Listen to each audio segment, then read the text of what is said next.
Good morning. Welcome to Rotary Club 31. It is a privilege to live in the great state of Colorado. It is actually a pleasure to spend time together each week, and I think we're in for a great treat today. We have two speakers, and I think both Carl and Jeannie are going to be just great, and I'm looking forward to it.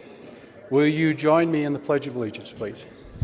I pledge allegiance to the flag of the United States of America and to the republic for which it stands, one nation, under God, indivisible, with liberty and justice for all. Rotary is based on ethics and networking, but primarily on ethics and going about your business in an ethical way. Over the weekend, knowing who our visitors are today, I went out and looked at ethics programs that mental health caregivers have to comply with. It's a lot of pages. It looks a lot like my engineering ethics guide as well. And as I read through them, I noted that there was 3 or 4 very common themes that can continue to surface. And we can find them all in the 4-way test, and I was actually quite impressed. Rotary has a 4-way test. We use it when we take on a transaction, do a business transaction, a personal transaction, and we go about our daily life. And if you would you join me in the 4-way test? Of the things we think, say, or do, is it the truth? Is it fair to all concerned? Will it build goodwill and better friendships? Will it be beneficial to all concerned? We're covered for ethics. And we're going to have our thought for the day, our prayer. Valerie Hopkins, Senior IT Analyst for the U.S. government, is going to give us our thought for the day.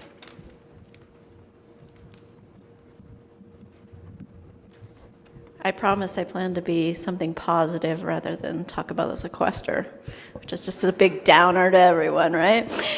So I had the privilege of attending the Rotary Global Peace Forum in Honolulu with Grant and Marlene Wilkins and also Jackie Song.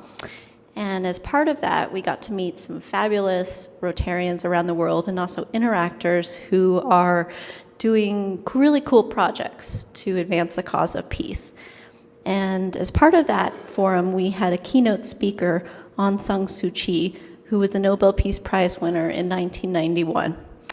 And she shared with us some of her thoughts on peace, which I'm going to read to you today.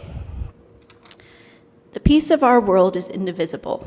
As long as negative forces are getting the better of positive forces anywhere, we are all at risk. It may be questioned whether all negative forces could ever be removed. The simple answer is no. It is in human nature to contain both the positive and the negative. However, it is also within human capability to work to reinforce the positive and to minimize or neutralize the negative. Absolute peace in our world is an unattainable goal, but is one toward which we must continue to journey, our eyes fixed on it as a traveler in a desert fixes his eyes on the one guiding star that will lead him to salvation. Even if we do not achieve perfect peace on earth, because perfect peace is not of this earth, common endeavors to gain peace will unite individuals and nations in trust and friendship, and to help make our human community safer and kinder. Ultimately, our aim should be to create a world free from the displaced, the homeless, and the helpless, a world of which each and every corner is a true sanctuary, where the inhabitants will have the freedom and the capacity to live in peace. Every thought, every word, and every action that adds to the positive and the wholesome is a contribution to peace. Each and every one of us is capable of making such a contribution. Let us join hands to try and create a peaceful world where we can sleep in security and wake in happiness. I have next week's Keyway, I'm going to have a link to Aung San's speech, so you can watch it online if you want to. Thank you. Thank you very much, Valerie. Enjoy your lunch. We'll start the program in about 20 minutes. I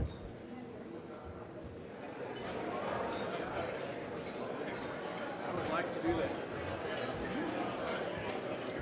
I think that would be good. We have a very full meeting, so I thought we better get ourselves underway. We got a lot of things to cover.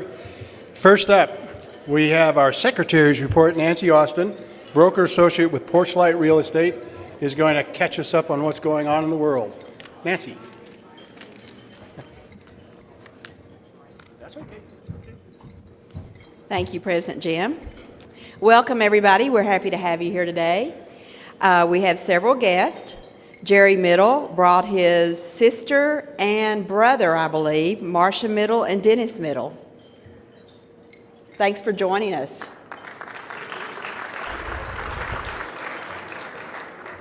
Millicent Clark is a guest of Nas Nualati. How did I do on that? Is that okay? Okay, good. Welcome, Millicent. Tim Hudner is a guest of Chuck Everill. Thanks for coming. Allison Rude is a guest of Debbie Kaufman, and she's with the Mental Health Center. I think a lot of our guests today are with the Mental Health Center of Denver. Allison, we're happy to have you. We have two guests of our speaker with the Mental Health Center. That's Rick Durity and Karen Prestia. Welcome. We have one prospective new member, Rick Sims. He is a guest of Chuck Everill. He is the Mental Health Center of Denver treasurer of the board and the financial advisor. Welcome, Rick. We're happy to have you. No Berthatarians today. Next week, March the 14th, we will be off-site at the Denver Art Museum. We will hear from museum curators, enjoy the 2013 Scholastic Art Gold Key Winners Art Exhibit, and the Georgia O'Keeffe exhibit.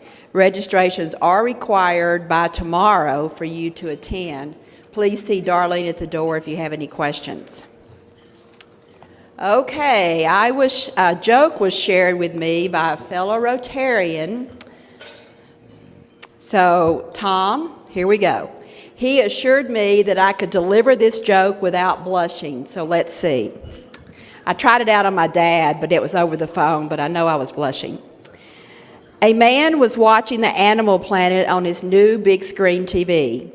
There was a program about lions, and he was just amazed at how beautiful those creatures are. However, his ears really perked up when he heard them say that lions have sex 7 times a day. He said, "Ah, heck, wish I'd known that before I made the decision to become a Rotarian."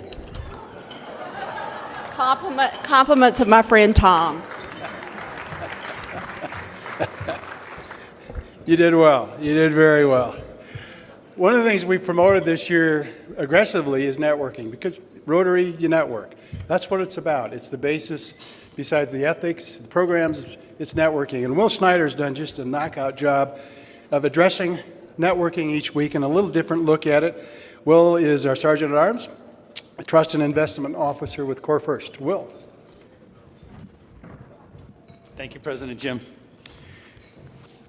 Stick with me today. I'm going to get a little out there. I'm going to get a little existential on you, but I think I'll put a nice ribbon on the package when I'm done here. Was thinking about Stephen Covey's book, The 7 Habits of Highly Effective People. And at the center of this wonderful book is the concept of having a principle center in your life. You might have things that drive you throughout the day or the week or the month, whether it's looking through the lens of family or faith or Rotary or whatever it is. But if you have a core set of principles at the center of that, it helps you to really drive the four life support factors, which are really security, guidance, wisdom, and power. And the ideal is to create one clear center from which you consistently drive a high degree of security, guidance, wisdom, and power to empower your proactivity in your life and drive harmony in every other portion of your life. And I was speaking to Jim about this, and he said, well, don't forget about Viktor Frankl's concept of a man's search for meaning. Because Viktor talks in there that one of his concepts is that the only control you have, or we have, at any time on our own is our own reaction or response to any given situation. And I stepped back and I said, 4 principles, 4-way test. You know, if we're centering our lives and our network on correct principles, we create a solid foundation to develop those 4 things. Rotary gives us that in our network. It gives us a solid foundation to be principle-centered. And we do it all the time. Because the whole concept here is that principles don't change. They don't react to anything. They can't even be destroyed by things like natural disaster. I mean, ask Rich Harris if you get a chance on his work in Haiti. The principles haven't changed. The good principles that drive people haven't changed. Nothing can knock that out of the world. It's there. It's a core. It's a core to what we do. So if we're able to, we can't control the actions of others, but if we can control our principle center or our network in our lives, we're able to have better outcomes. So it's that concept of good in, good out, right? You know, it's what brings our lives together in our network of Rotary, and whether you're an entrepreneur, a CEO, senior vice president, or a nonprofit, if you're looking through the paradigm correctly and you're founding those principles at the ground level, it's good in, good out. Come early, stay late, wear the pin, get plugged in. Thanks so much. Good job. Thank you, Will. Lots of reasons to introduce your friends to be members of Rotary Club. Deb Kaufman, Special Projects Manager at Ferris Machinery, is going to tell you about a very special event coming up. Thank you. Okay, first, I want to thank Brian Blankenberg. Is he here? Brian? Oh, no, he's at a bank meeting. Anyway, Bank of the West, he sponsored our get-together last Tuesday, and we had a great time. We had about 20 people, despite the weather, and it was wonderful. So next month, Tuesday night, what is it, third Tuesday, I think? Third Tuesday at Rec House Pub. So hopefully we'll see a whole bunch of you there. The second thing, Jim didn't know I had 3 things. There's something called a furry scurry or a furry scurry or a furry scurry or furry scurry. I don't know, it's hard to pronounce. But we have a team page set up dedicated to Donna Hultine, who is a big supporter of the, of the furry scurry of the pet shelter, the Denver. Dumb Friends, thank you. I think I had a spot of dumb there. Anyway, the link to our team page to go sign up is going to be in the keyway. So look for that and sign up and then figure out how to pronounce it. Finally, March 28th is a very special guest day. We have a very distinguished person in our club named Ved Nanda. I don't know if Ved's here today. I don't see him. Anyway, Ved is a professor of international law at DU, and he is a great speaker. He knows an enormous amount, and he's going to be talking about peace, which really ties in with what Valerie said and sort of one of the themes of Rotary. So what we want to do is we want to fill the hall. We really want everybody to bring a guest. So how do you do that? One idea is you read the paper for ideas. If you see somebody who you think might be interested and you don't know them, pick up the phone and call them and invite them. Or give the name to one of us, and we'll call them and invite them. We're not shy, as you can tell. Call your friends. I think everybody is interested in peace and in the subject. Leaders of international businesses will be highly interested. I think it's going to be a great program. It is officially, March 28th is going to be guest day. Guests, as always, will be treated to lunch. And let's really make an all-out effort to get a bunch of people here. So, thank you. Good job. Thanks, Deb. Just to give you a sense, if you haven't heard Ved before, right after 9/11, he was the speaker for this club and was extraordinary. And every time since, he is quite extraordinary. We have a new member that we would like to introduce to you today, Lonnie Kandel, and Young Cho is his sponsor. And Young Cho is going to introduce Lonnie.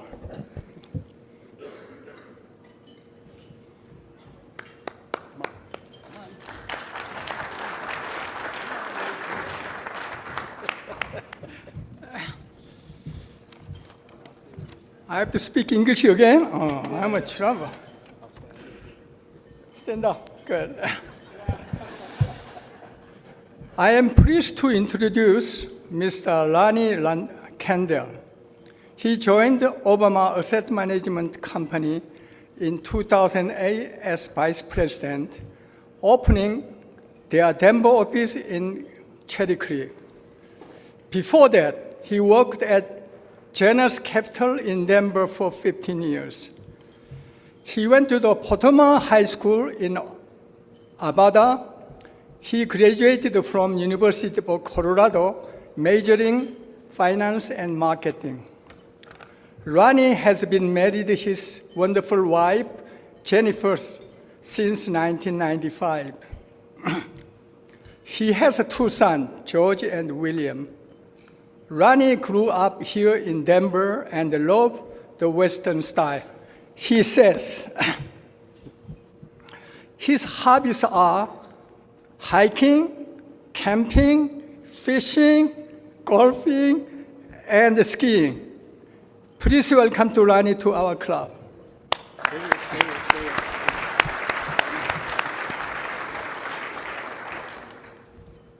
No, Lonnie, stay here for just a moment. Welcome to Rotary and welcome to Rotary Club 31. It's a worldwide organization. We have professional leaders who provide humanitarian service. We encourage, as you've seen, high ethical standards in all vocations. There are 1.2 million Rotarians on the globe, more than 33,000 clubs. You'll note we're the 31st. In nearly 100 years, Rotary has grown from a small club of 4 members to a worldwide network of men and women who share a common vision for a better world. We have a long history of helping those in need and uniting people of different cultures. In fact, the predominant Rotarian today is Asian or Black, African. We welcome you as a member of Rotary Club 31 because we believe that you're a leader in your community and our community, and that you've got the qualities of head and heart that will make you a good Rotarian. The community is going to judge you and judge Rotary Club 31 by the way, by your character and how you work within the community, and we think our reputation is in pretty good hands with you and your background. One thought, we can make you a member of Rotary Club 31. That's easy. It's done. Only you can make yourself a Rotarian, along the line of what Will said. You have control of that moment. We encourage you to get involved right now, be a part of it. That's where you get the most benefit. Thank you for starting your journey in Rotary and Club 31. We think you're going to be great. Thanks, Jim. Folks, would you please welcome our newest member, Lonnie.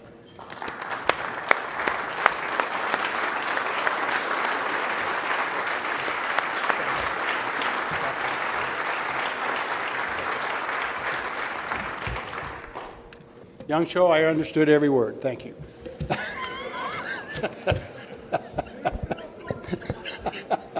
Brian, would you like to come up, please? Brian Hickel, financial advisor with Merrill Lynch, is going to introduce the World Community Service CU Health Scholarship recipient. And she's going to give us a little bit of a look at what she's been doing, and it's extraordinary. This is Lauren, actually. Lauren Mann. Yes. So we give this Global Health Scholarship out to several students every year. Come over here, Brian. You can come over here. We give this money away every year to several very deserving candidates. It's a great thing for me to be able to coordinate them to come in and talk about their research. It's also soul-crushing because they're all in their 20s and they've done so much more than I'll ever do already. Lauren's no exception. So I'm going to let her talk for about 5 minutes about what she did with the money we helped her with the scholarship.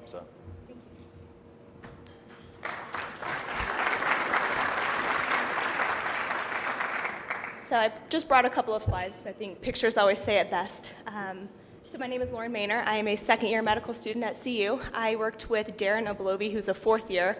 He couldn't be here today. He's actually presenting the same project at the fourth-year research forum as one of his final obligations in medical school, so good for him. A little bit of background on our project. The Center for Global Health at CU has partnered with the Bolaños Foundation, which owns a banana company in the southwest corner of Guatemala, with the goal of improving maternal and child health outcomes for the employees and their families. There are about 29,000 people that live in the area, and the banana plantation is the largest employer in the area. So the next time you eat a banana, think about all the hard work of these families.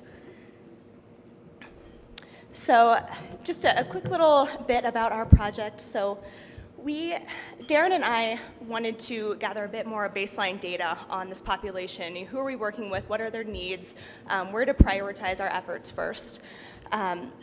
CU and Vanessa are building a permanent clinic on the grounds, which will have healthcare facilities, living quarters, research quarters. It will be staffed by both local providers in the area as well as CU faculty and students who will rotate there. And so that's who will live in the living quarters on site. And so in order to gather a little bit more baseline data on the kind of overall health status and cognitive development status of children under 5 in the area, Darren and I and a couple of other doctors went down this past July. Darren's project was to determine the prevalence of parasites and anemia among kids in the area. So we took blood samples and stool samples from about 80 kids, did all the analysis ourselves, found out that almost half of the children tested positive for parasites, various types, and almost 40% tested positive for anemia. We were able to give the proper medications, iron supplements, anti-parasite meds to the kids who needed it. But the high prevalence of those types of problems really speaks to just the condition that these families are living in, poor sanitation, malnutrition, extreme poverty. So there's a lot to be done. My portion of the project was to get a little bit more information about the overall cognitive development status of these kids. We want to make an intervention to get these kids a little bit more prepared for school. There are a lot of developmental delays in areas like this, and so part of my project was to use some screening tools to determine the prevalence of certain developmental delays and do some demographic data collection as well. So on our screening tool, we looked at 5 different categories of developmental delay, and 60% of the kids had a positive screen in at least one of the areas. Fine motor was the most common of those areas. So there's Darren and I with the health workers and a bunch of the families we were working with, and all the data that we collected this past July is now being used by the child development team at the Center for Global Health to help them design a very intensive intervention program to be used with this population. They are establishing a birth registry through the clinic, so we'll be able to track all the children born in the area over time and facilitate these interventions. We're focusing on child development things, how to recognize illness, the importance of hygiene, how to stimulate early learning in your children, different pieces of cognitive development. The health workers will facilitate all those interventions, and it will become standard practice in the clinics. So global health is something that Darren and I care a lot about. We have a big passion for and want to make that a significant part of our future careers as physicians. And this opportunity this summer was amazing. And we learned so much both personally and professionally from this, and we couldn't have gone without help from your club. So we're very grateful for your support, and we encourage you, if you know anyone on this list or would like to get involved in any other way, to please do so. This is a partnership that will be lasting for a long time between the university and this area. So thank you very much. That was really nice. Thank you. Every time we have someone come back from one of those programs, I'm in awe. First of all, I understand very little of what the nomenclature is of the programs that they're on, but I do understand very clearly the impact that you're making across the globe. It's quite extraordinary. Well, we are in for a treat today with our speaker, and we're in for a treat with the person who's going to introduce the speaker. I'm going to introduce her, and I'm doing so proudly. Jeannie Ritter is here, and she has spoken to us in the past. And she's had a very consistent theme in her discussions with us, and it's around the role of mental health. She is the ambassador for the Mental Health Center of Denver, and she does outreach, but she does so much more. And the one thing I wanted to just note that as a First Lady of the state, the easy path is to find a charity where you can go out and meet people, drink daiquiris through the day, and just have a good time. The hard path is a path where you continue to make an enormous contribution professionally in some tough areas. And we know this is a tough area, but we also know it's really emerging into the national conscience. We are very proud of you. Thank you for being here. God bless you. That was really sweet. Thank you so much. And Lauren, wow, that was very cool. I could have listened to you for a lot longer. So you're doing the right thing. Hang out with Rotarians. There's a lot happening inside this group.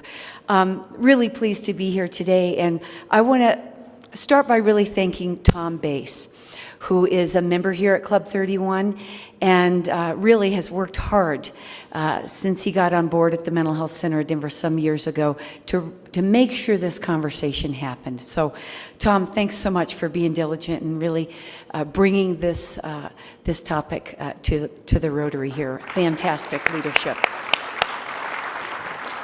And you are such an amazing global group that I thought they'll get the reference, right? There's a Chinese character that represents double happiness.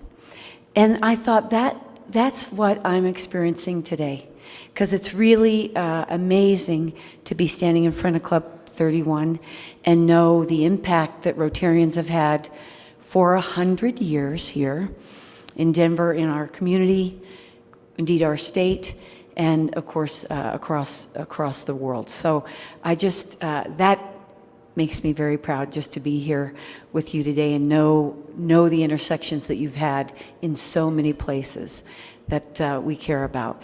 And I get to introduce one of my favorite people, Dr. Carl Clark.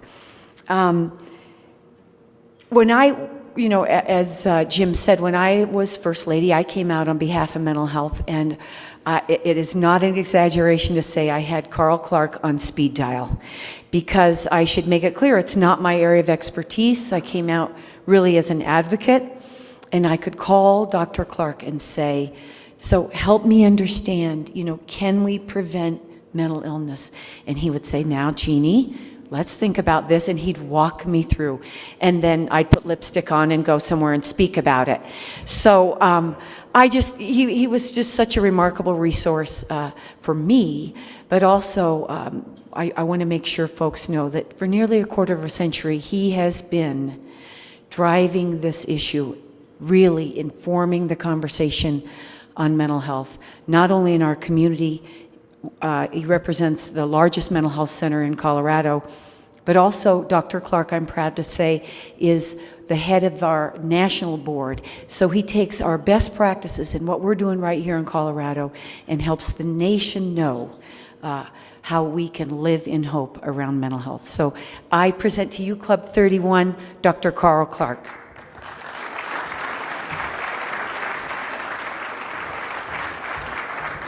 Thank you. Wow. So, when I'm talking to busy people, I always use what my mom taught me, which is the 3 B's. Be bold, be brief, be gone.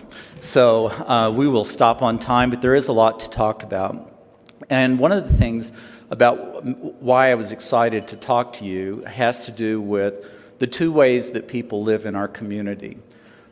You can be a resident, and that means that you have a place to live and you come and go to work and that sort of thing. And we have a lot of residents that live in our community. Or you can be a citizen. And a citizen is somebody different. They don't just live in our community. They think about how can we make our community better and how can we come together around commonly held values to make where we live a better place. And that's why I was excited to come and talk to the citizens in this room. So thank you for that. I want to tell you a little bit about why I do what I do. So I grew up in Oklahoma, and I can tell you as a kid, I knew nothing about mental illness. The only thing I knew was that if you wanted to say something bad to another kid, you would say something like, now this is Oklahoma, right? You better straighten up and fly right, or we're going to send you to Veneta. And Veneta was our state psychiatric hospital. Now, I can tell you, I don't think kids in Oklahoma were that much different than kids in other places. In fact, you may have known the name of your state hospital no matter where you lived in the country. And those state hospitals, I can tell you, they didn't look like very friendly places. You know, they had like fences around them and bars on the windows. And if you drove by there, you never actually saw anybody. And you only imagined what went on in a place like that. So that's what I knew about mental illness when I was growing up. Periodically, as I was growing up, my dad would hop in the car and drive away and be gone for 3 to 5 days at a time. And he'd always come back. And we didn't really know what this was. We thought it was something like existential angst, or dad just needed to get away. And then when I was 18, my dad was 36. He had a full-blown manic episode and was admitted to Veneta, our state hospital. Now, I can tell you at 18, you feel grown up, but you don't feel particularly grown up when you're walking up to the locked doors of a state hospital. And there's the person with the keys that's unlocking the doors, and you have all these images in your mind about what am I going to see, and you're certainly hoping that they're going to let you back out. When we got there, the staff were great. They gave us information about bipolar disorder. They told us about what was going on with my dad. They talked about what a course of treatment would be like, and they gave us information to read. And I remember reading this information and thinking, wow, that really describes my dad. I didn't know my dad had a mental illness.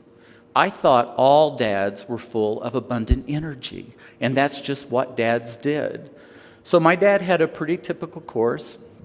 He got discharged from the hospital.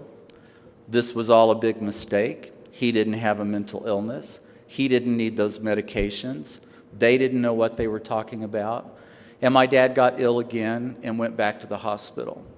He didn't like the idea of having a mental illness because of all the sort of stigma around having a mental illness. He didn't identify with that. So this went on for a while. My dad was in and out of the hospital, actually in and out of the hospital for several years. And as you can imagine, going into and out of a psychiatric hospital really impacted his ability to work. In fact, that was a time period where if you were going to a psychiatric hospital, an employer would say, I don't want you working here. So my dad was losing jobs. My dad loved working, and my dad loved providing for his family, and this was getting in the way. So I know that my father did some experiments where he would take his medications, and then he would stop them, and then he would start to get sick again, and sometimes he would take them soon enough, and sometimes he didn't, and he'd wind up in the hospital again. But that experimentation helped him realize, wow, I really do have this illness. And he got serious about taking care of himself at that point, and my dad recovered from his illness. He went back to work. He worked full time until he retired. And I feel so very, very grateful that I didn't lose my dad, because there are so many people in that turmoil that kill themselves or get lost. So many of the people that we see right here in Denver that are homeless are in that situation where they've gotten completely disconnected from their families because of their mental illness. So that's why I do the work that I do. My dad was a great dad. He was so much more than his illness, just like anybody who's dealing with a mental illness. Who he is as a person was way beyond the illness that he had to deal with. So I feel grateful for that, and that's what we do at the Mental Health Center of Denver. For all the new staff, and I see all the new staff that come to our center, I tell them this thing: I want this place to be the kind of place that you would want to send your family member to. And then I tell them a family member that they like, because I want them to be clear about that. So people can and do recover from mental illness. It was the experience that I had with my father. It wasn't necessarily what I was taught when I was becoming a psychiatrist. And I'm going to talk a little bit, about our organization, but it's really in the context of what organizations are doing across this country. We're the Mental Health Center of Denver. There are 16 other mental health centers in Colorado, and we cover the entire state. So there's access. Now, I can tell you, we're not big enough, none of us are big enough to meet all the need that is out there, and that has to do with funding issues and a variety of things like that. So we have a short video, it's 3 minutes, that I'd like to show, and then I'll talk a little more.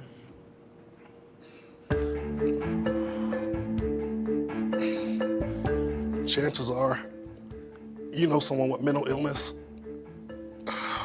and don't even realize it. Mental illnesses are surprisingly common.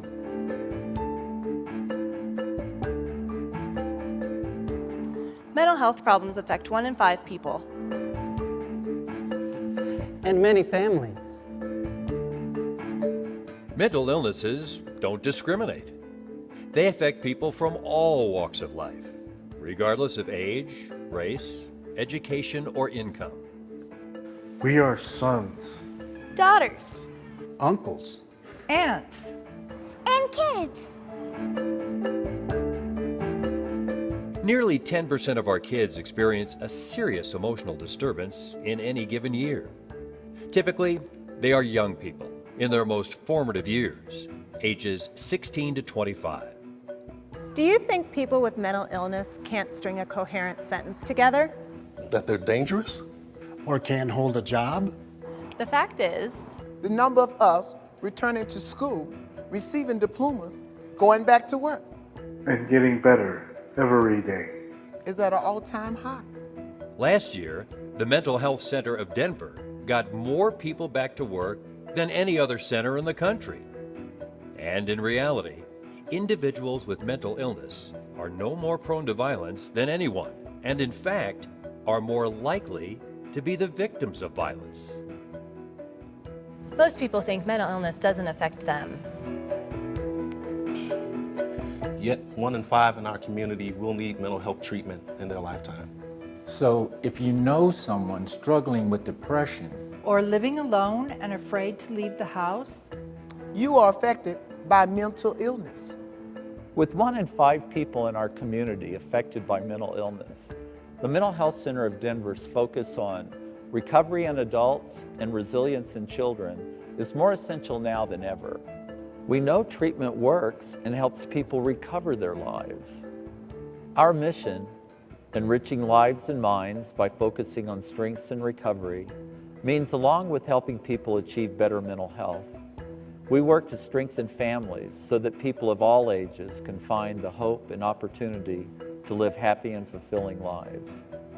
Thanks to you, the Mental Health Center of Denver will always be here for you and for the people we love.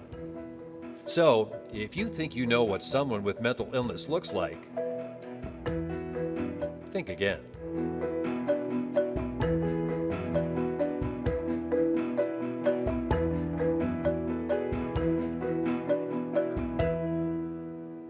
All right, thank you. So 1 in 5 people, think about that. Why don't we hear more about mental illness? It has to do with the stereotypes that we have. In our country, there are 2 stereotypes of mental illness, that you are either a dangerous person or you're an imbecile. And I can tell you people with mental illness do not identify with those 2 images.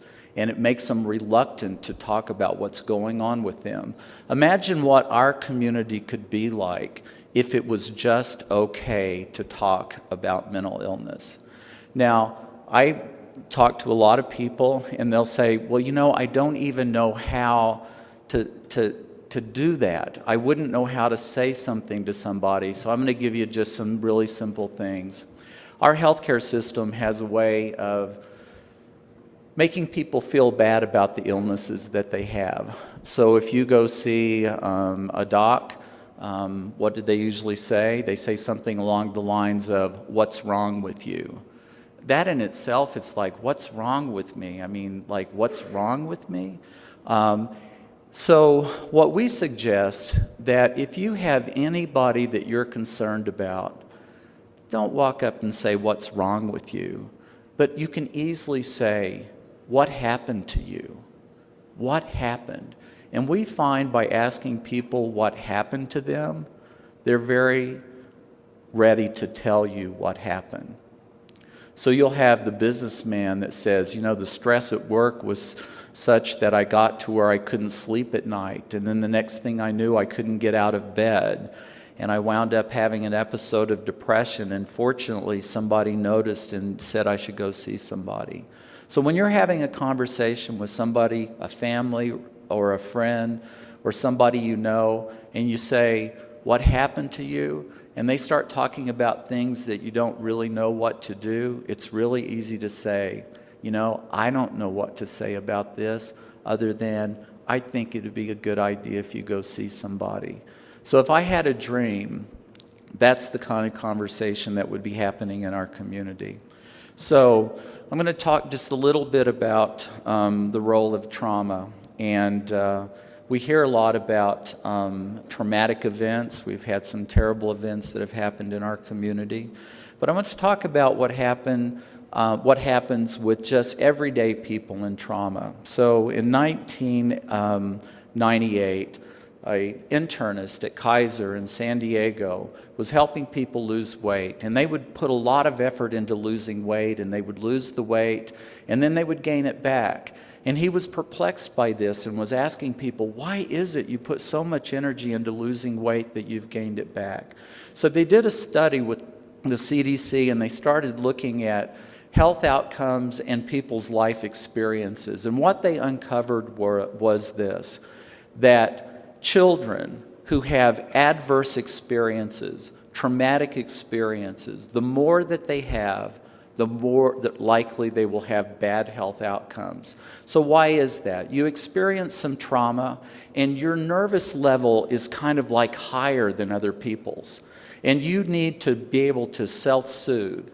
And we have all kinds of ways that we self-soothe. Some of them are healthy and some of them are unhealthy. The most common way that we self-soothe somebody who's upset is by repetitive rhythmic motion. That's like rocking a baby. We've all done it. And the baby settles down. Sometimes people do exercise. Sometimes people eat. They overeat. They drink. They smoke. There are all kinds of ways that people self-soothe. So if you're seeing somebody that has a health condition that has really been driven by bad self-soothing behaviors, you're not really going to have an impact until you address the trauma in their life and help them find new ways of self-soothing. This is something that we need to do in all of our systems, not just the mental health system, but in our healthcare system in general. So I will give you a personal example. I'm a pretty calm guy for the most part. And I cut my leg recently and I had to go to an emergency room. And I walked in the door and they had me fill out all the paperwork, this experience, and go sit down somewhere, And so then, and I told them, well, I cut my leg, it needs to be sewn up. They called me back in and said, you're going to go with Eric. And so I started to walk towards Eric, and Eric said, stop. Wait. Okay. I'm thinking, I'm a calm guy, but what if I wasn't a calm guy, with a cut leg? I could have blown up with that.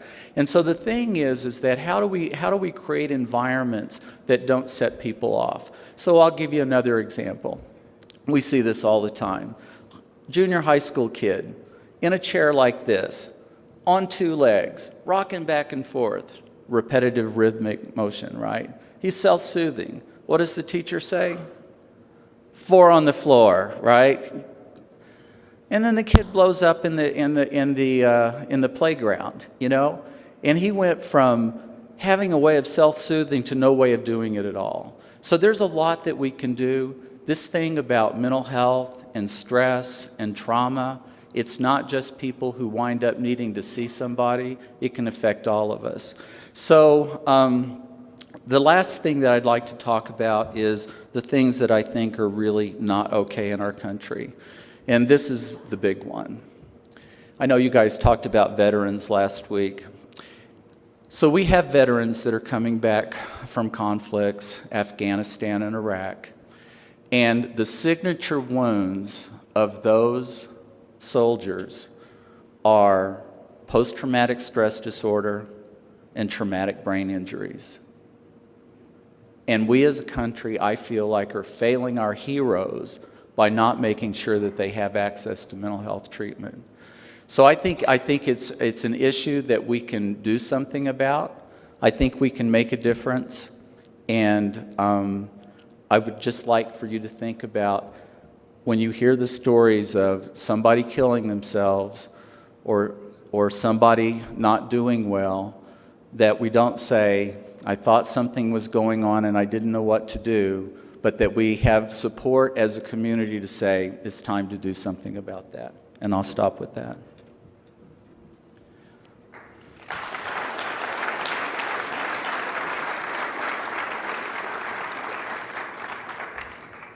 So it's a big topic, and I'm open for, we have 5 minutes for questions, so if anybody has any questions, yes?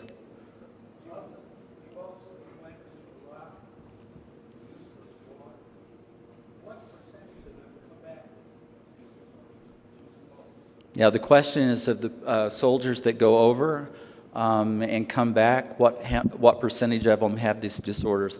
I can tell you it's dependent on a lot of things. But what we know is that we're losing more soldiers to suicide than we've lost in the conflict itself. So people talk about numbers like, 30 to 40%, and there's even questions of how do we help those soldiers re-entry. And it again gets back to the stigma issue, that there are stigmas around even seeking help. So we have plenty of family members that are experienced a loved one that comes back and they know something is wrong, but if they talk about, referring, it's like it doesn't go well. And we need to change that. Good question, yes.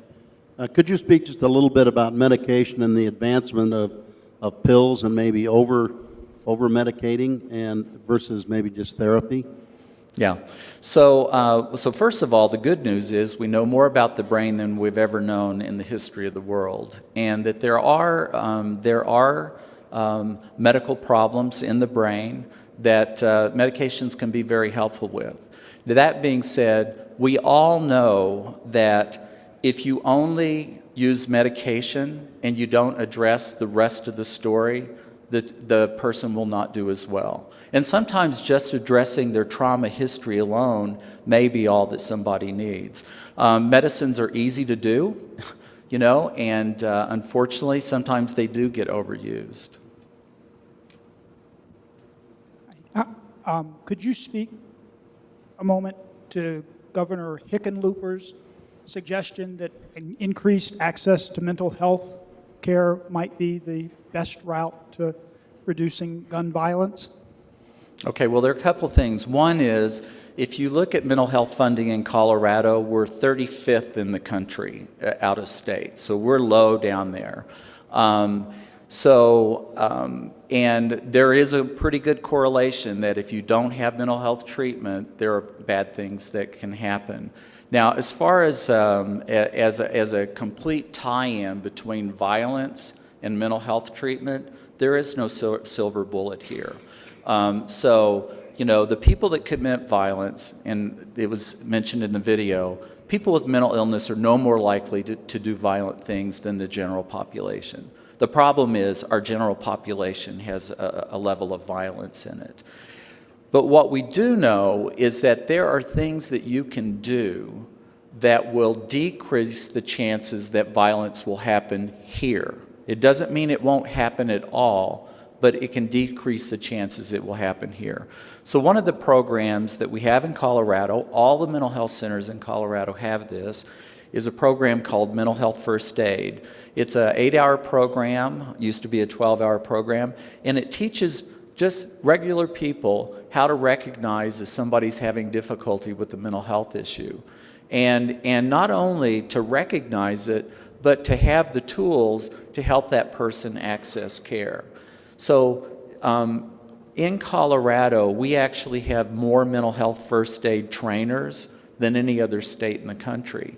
Now, does that mean that violence is going to go away? No, but if you do enough of these things, the chances of it happening here start going down. I do applaud the governor at suggesting that we do more about mental health, because we need to do more here. So, Yes.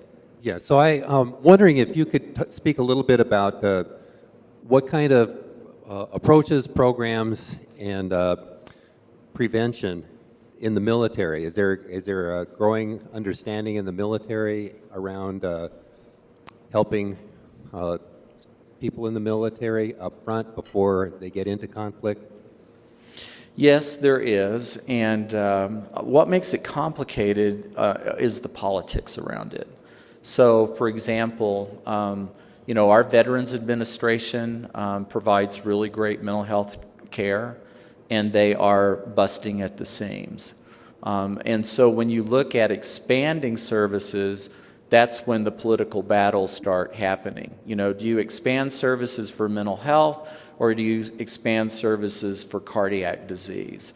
And sometimes those debates don't really fit with what we know about what's actually happening, but those are kind of the arguments that occur. I will say that it is my viewpoint that the military knows this is a serious problem, and getting organized around it is something that's not happening fast enough.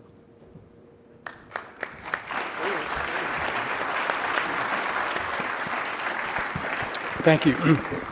Dr. Clark, thank you. That's really a weighty topic, but it's also one we're going to see addressed more and more, especially around the gun violence issue. It's just going to evolve and get more and more important. It was really great to have you here today. Got a couple of gifts for you, and if you would come up, Ms. Ritter. Jeannie, I'm sorry, would you come up too? You've spoken here before. You may have one of these, but you get another one, okay? Pretty quick, you can have a whole set. We have a program every year called the Branch Rickey Award. We search out and find an individual that's involved in professional baseball that best exemplifies the ethics and the mores of our club, and we toast them every year. And this is from this last year. We'd like you to have that. And as you heard, we are 100 years old, actually 101 right now. And last year, or actually the last 3 years, I think it was, a group of Rotarians put together a book that celebrates the first 100 years and our footprint on Colorado, which is extensive over that 100-year period. We can't thank you both enough for being with us today. Thank you. Nice to see you.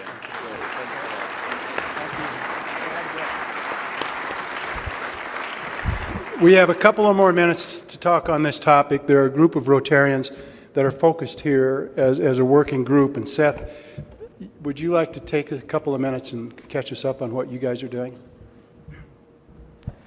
Thank you, President Jim. Late during my term as president of the club last year, a handful of members approached me about initiating a project to promote education about mental health and perhaps other related objectives. Having experienced the terrible difficulties of mental illness in my immediate family, I was readily supportive. Let me be clear, we're only at the formative stages of this effort. There are no related projects that have yet been endorsed by the boards of Club 31 or our club foundation. Rather, currently about 15 members, and we'd like to grow that, have an interest in developing such project proposals for consideration. After reflecting on the outstanding presentation today by Dr. Clark, our request of you is very simple. If you're interested in supporting and or becoming involved in this initiative in one manner or another, please note your interest on the forms on the table. There's some half-page blue sheets on the tables. Write your name and what you're interested in doing. Leave them there. We'll pick those up after the meeting. Also on your tables, you see a copy of Mental Health Center of Denver's 2012 annual report, and inside an insert that the group prepared citing some rather unfortunate facts about mental health. Please take a copy of those and read at your leisure. To learn more about the proposed Club 31 Mental Health Initiative, feel free to follow up personally today with Chuck Everill, RJ Ross, Tom Bass, or me. We will hang around for a little bit after we adjourn today. Please understand that despite our extremely high regard for Dr. Clark and the Mental Health Center of Denver, our initiative is not about supporting the Mental Health Center of Denver or their sister organizations around the state, but rather about supporting mental health education and related issues generally. As Carl has noted, there are many organizations pursuing mental health throughout the metro area, Colorado, and the U.S. Thanks for your interest in this issue. Thank you, Seth, and thank all of you that are part of it. Dr. Clark, Ms. Ritter, I know you're going to stay around for a little bit. If there are additional questions, please feel free to talk to them. But thank you again very much. Valerie, great opening. Nancy, it's always great to have you speak. She had to leave a couple of minutes early. Will, as always, out of the park. Enjoyed that very much. And Debbie, you bring so much energy to this front. It is just quite amazing. And we just keep at it. It's just great. Lonnie, Young Cho, oh, you're welcome. Would you please excuse yourselves back to the door so you can greet everybody as they leave? Lauren, we are very proud of you.